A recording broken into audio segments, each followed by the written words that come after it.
Let me begin by offering some context, really, for my presentation. Reference has been made to my experience in directing elections in Bosnia and Herzegovina, East Timor, and Kosovo, but I actually have also served as a local election official in the United States, being a member of the Kansas City Election Board and a commissioner on the Missouri Campaign Finance Review Board. So I bring a practitioner's perspective to my comments today, in addition to any research that I have performed. In the United States, to bring about some context, there is a highly decentralized system of election administration. Basically, the system is managed, if you will, by secretaries of state for the most part of the 50 states who do not play an operational role in election administration, but provide an oversight and certification function. The operations, that is the grassroots election administration, is performed by over 10,000 local jurisdictions divided by municipalities and counties. The concerns that have emerged, I would say, beginning at the 2020 election cycle, going through the 2024 election cycle, really center around two aspects of election administration in the United States. Two concerns, if you will, or accusations, if I am to put it that way, and those are of partisanship in election administration and of corruption in election administration. The charges of corruption, vote rigging, as the term applied, began after the 2020 election, when the losing presidential candidate Donald Trump claimed that he was cheated out of his victory by corruption of local election officials. His charges went to numerous courts, none of which vindicated his charges, but led to a years long battle, if you will, with the integrity of the electoral process, and even physical threats against local election officials and in their performance of their activities. These physical threats of violence led several layers of government in the U.S. To initiate several kinds of actions. First, the U.S. Cybersecurity Infrastructure and Security Agency (CISA) initiated what was termed the Election Security Navigators program, and the navigators were government officials who worked on different levels of government to really assess where there might be problems associated with the administration of elections, and in particular with respect to the cybersecurity and transnational threats, which came to compromise the integrity of the results. The U.S. Justice Department also initiated the Election Threat Task Force, which arose to, as they put it, address the rise in threats against election workers, administrators, officials, and others associated with the electoral process. The task force would receive and assess allegations and reports of threats against election workers, and partner with U.S. attorneys' offices and the FBI offices in order to address these threats. The issue of corruption also was addressed, and the threats that followed corruption was also addressed on the state level. which prompted states such as Maine, Vermont, Colorado, and Georgia of enacting legislation which reinforced crimes against making threats against election officials. And the U.S. Justice Department also established a grants program which offered money to local election officials in order to bolster their security against the threats that were issued. The responses to these charges of corruption also went so far as to link the legality and illegality of lies about the election process to corruption. And there was legislation enacted which also made it a crime for individuals to lie about the allegations of corruption against election officials. Uh, the um, the problems associated with these charges of corruption also affected the mental health of poll workers. And the research center, the Brennan Center for Justice, looked at the 2020 elections, and I'll read the results of their findings. They found that 1 in 3 election officials felt unsafe in their jobs. 1 in 5 list threats as a job-related concern. 78% of those surveyed said social media had made their jobs more difficult, and 58% said that social media had made their jobs more dangerous. So these charges of corruption against local election officials were largely unfounded. As I mentioned earlier, there were dozens of court cases that were pursued against election officials, and this widespread, systematic, conspiratorial theories of election corruption were largely unfounded.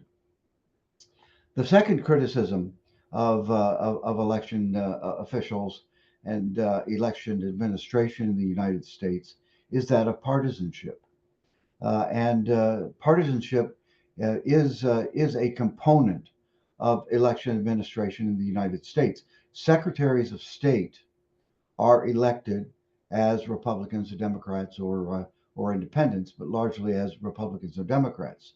This means that they are, in effect, administering or certifying elections on the ballot on which they are contesting for their own offices.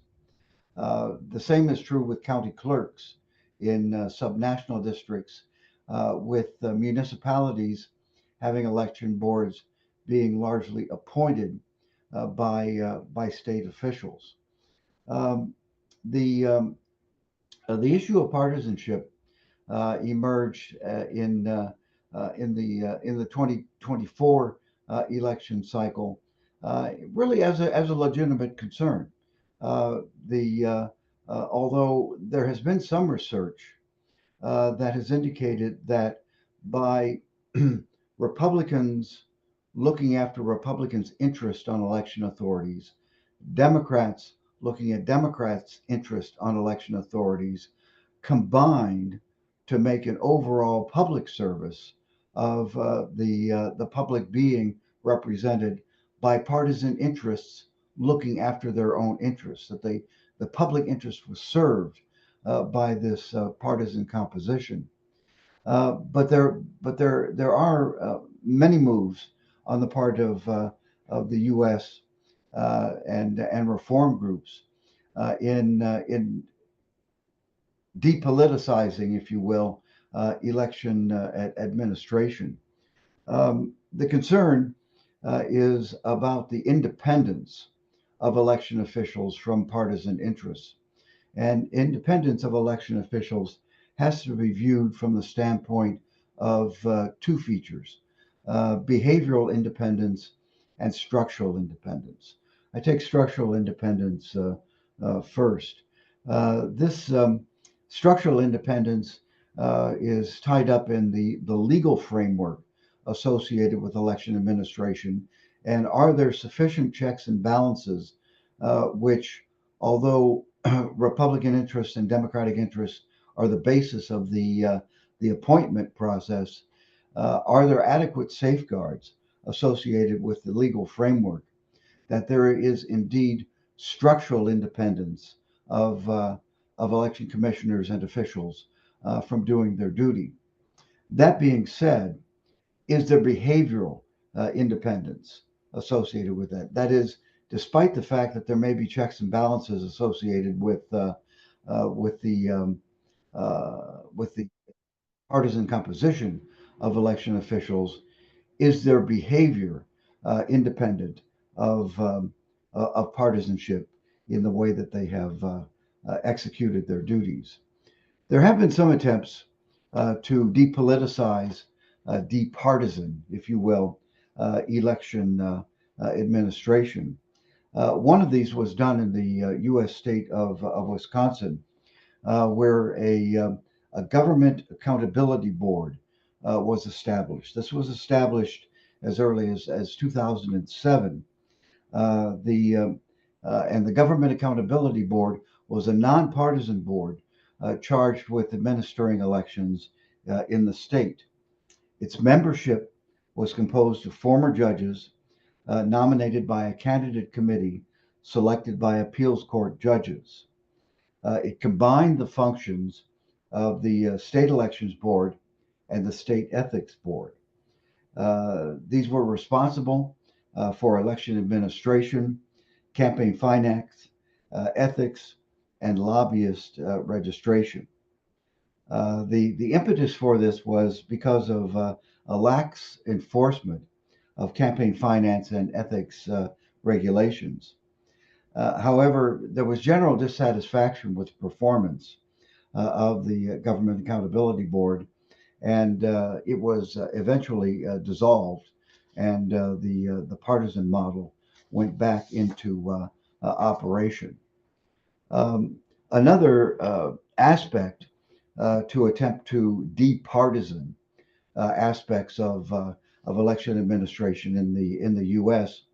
Was through efforts to introduce private funding into election administration.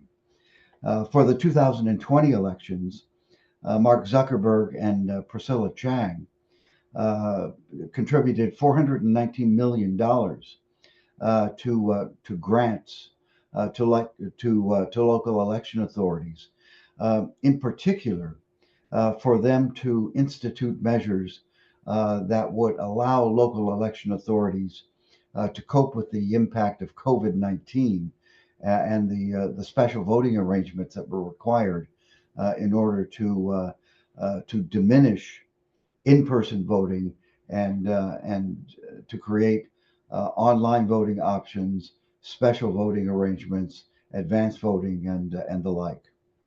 Another organization, the Center for Tech and Civic Life, contributed $350 million to local election officials, to in fact 2,500 local authorities to cover the pandemic costs.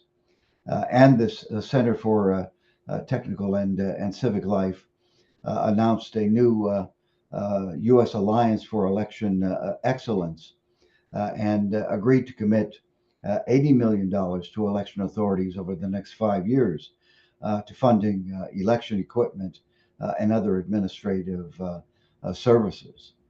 Another effort at private funding of election authorities was the Center for Election Innovation and Research, which contributed $64.2 million for voter education grants to 22 states in the District of Columbia to assure that there was nonpartisan, accurate, and official information provided for voters.